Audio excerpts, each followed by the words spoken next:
Friends, मैं GST practitioner Renu Sharma आपका स्वागत करती हूँ अपने यूट्यूब चैनल पे जीनियस टेक सॉल्यूशन में। फ्रेंड्स, आज हम इस वीडियो में एक एडवाइजरी को डिस्कस करने वाले हैं जो जीएसटी पोर्टल पर अवेलेबल है।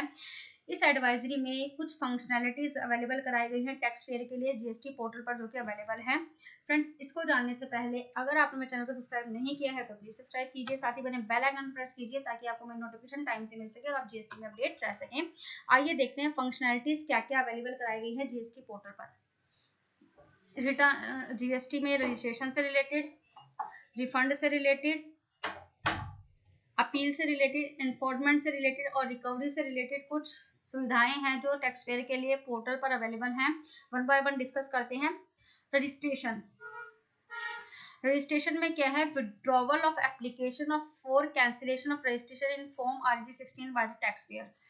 अब जो जीएसटी पोर्टल पर आपको एक नई सुविधा प्रोवाइड की गई है। जिन भी टैक्स पेयर ने वॉलेंट्री बेसिस पे अपना रजिस्ट्रेशन कैंसिल कर दिया था, सोच रहे थे कि हमें रिक्वायरमेंट नहीं है, अब तो हमारा काम नहीं चल रहा है तो हमें रजिस्ट्रेशन कैंसिल कर देते हैं, और थोड़े टाइम बाद उनको रियलाइज होता है नहीं, हमें रजिस्ट्रेशन कैंसिल नहीं करना चाहिए था, सेम रजिस्ट्रेशन नंबर हमें चाहिए, तो आप उसको विड्रॉवल कर सकते हैं। कंडीशंस रहेंगी। क्या कंडीशन रहेगी? अगर प्रॉपर ऑफिसर ने उस पर कुछ भी आगे कार्रवाई नहीं करी है तभी आप उसको विड्रॉवल कर पाएंगे। अगर प्रॉपर ऑफिसर ने कुछ इनिशिएट कर दिया है तो आप उसको विड्रॉवल नहीं कर पाएंगे। तो यही फंक्शनैलिटी अवेलेबल कराई गई है। Withdrawal of application for cancellation of registration in form RG 16 by the tax pair. A functionality has been introduced for taxpayer to withdraw their application for cancellation of registration filed in form RG 16, provided no action has been initiated by the tax officer against their application. अगर आपके application पे कोई भी कार्रवाई नहीं की गई है तभी आप उसको विड्रॉ कर पाएंगे। ये हमने वीडियो भी बनाई है किस तरीके से आप विड्रॉवल कर पाएंगे, क्या प्रोसेस रहेगा। अगर आप जानना चाहते हैं किस तरीके से हम विड्रॉ करें स्टेप बाय स्टेप तो आप हमारी अगली वीडियो को रेफर कर सकते हैं। नेक्स्ट देखते हैं providing effective date of suspension in tax payer profile. Now the effective date of suspension of tax payer is also displayed on the portal by searching tax payer functionality. अगर आपका जो है GST number को suspend कर दिया गया है तो आपको वहीं पर दिखाई देगा कब से उसको सस्पेंशन किया गया, डेट उसकी दिखाई देगी। अब बात करते हैं refund, registration, return and payment के बारे में। Enabling EVC for all the tax pair.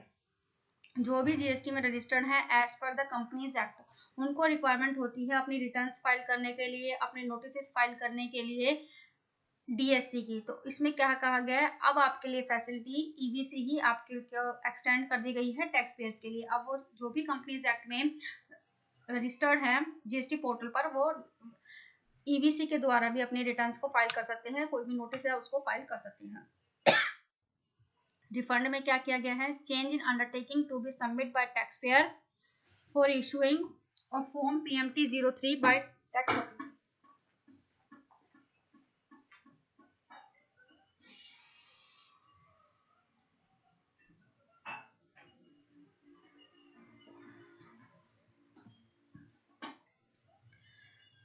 To enable the tax officer to issue PMT 03, an undertaking has to be filed by the taxpayer. The text in undertaking form of submitting by the taxpayer has been altered to include both credit or cash ledger to enabling recredit of inadmissible ITC to the respective ledger.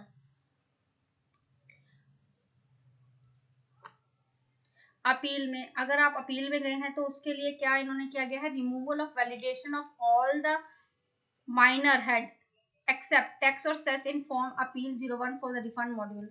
जो भी आपके minor head हैं tax और cess को छोड़कर उसको removal कर दिए गए वैलिडेशन के लिए। To allow the applicant to file appeal for interest on delayed grant of refund, the earlier validation on value of interest and penalties amount not to be exceed the claimed amount in original order has been removed from the appeal form APL 01। अगर आपने appeal file करी है, आपका refund जो है GST में delay मिला है तो उसके रिगार्डिंग आपने अपील फाइल करी है तो उसमें जो है वैलिडेशन की रिक्वायरमेंट नहीं है माइनर हेड के लिए। एनफोर्समेंट की बात करते हैं, updating the description in laser of move 11 rectified move 9 और मूव 11। मूव 9 फॉर्म किस लिए होता है हमारा, order of tax and penalties के लिए, और 11 है हमारा order of confiscation of goods and conveyance और demand of tax fine and penalties. आपकी जो है गुड्स को रास्ते में जब्त कर लिया गया है तो उसके रिगार्डिंग जो आगे पेनल्टीज लगाई गई है उसके रिगार्डिंग है। In case of order rectification order in PM GST move 9 और 11, the description in the liability ledger now be updated and indicated the demand type. Rectification of order DRC 08 में दिया है इन्फोर्समेंट मॉड्यूल 9 और 11 के against 4 cases which the tax officer rectify the demand order DRC 07 or issue rectification withdrawal order DRC 08 in transit cases following functionality has been enabled to the taxpayer। के लिए कही गई है क्या है, order in form 9 has been provided with the hyperlink requested for rectification by clicking which the details of relevant order will also get populated and taxpayer will able to choose the reason for rectification and also enter explanatory text against each select reason and upload attachment if need, verify and submit the same। आपको hyperlink दिया जाता है, hyperlink में आपको अपनी explanation देनी है, आप उसको एक्सप्लेनेशन के लिए टेक्स्ट भी कर सकते हैं क्या रीजन है उसका, और डॉक्यूमेंट्स भी अपलोड कर सकते हैं। रिकवरी से related, filing the application in form GST DRC 20 by the taxpayer for payment of recovery amount in installment or seeking extension of time।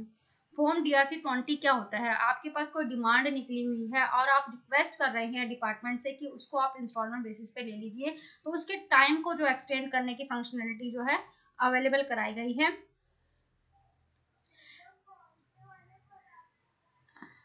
In view of notification number 3 2019 जो हमारे पास आई थी 29/3/2019 को,